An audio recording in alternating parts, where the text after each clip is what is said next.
The president is eager to get back on the campaign trail a little more than a week after he was diagnosed with the coronavirus, but health officials are mixed whether that's a good idea.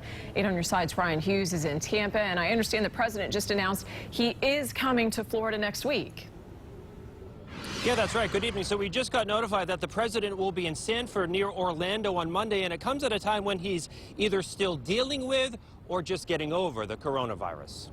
We saw President Donald Trump Monday as he walked into the White House after a short stay at Walter Reed Medical Center. We are making tremendous progress with this horrible disease. He has also appeared this week in videos on his Twitter page, but he hasn't been in a favorite location, a Trump rally, since his coronavirus diagnosis. It would be going there would be like just asking for it. Rachel and Jacob Harris of Tampa wouldn't go to a rally, whether it be President Trump or former Vice President Joe Biden holding it. And going to any open or enclosed space with lots of people without masks on wouldn't make me very comfortable.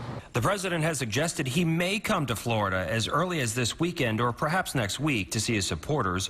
Dr. Tom Unash of USF Health advises against it. I would not attend that rally because you are dealing with a person who has been infectious, surrounded by people who are potentially still infectious. And I think that would be a fairly dangerous thing to do. He said the president may be in the clear by Monday or Tuesday.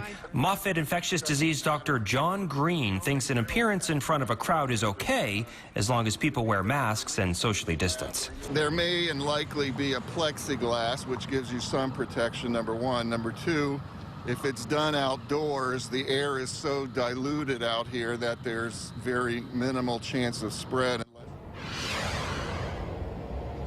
And again, the President of the United States announced he will be in Sanford for a rally on Monday. It begins at 7 and will take place at the airport there. We're live in downtown Tampa tonight. I'm Ryan Hughes, 8 on your side.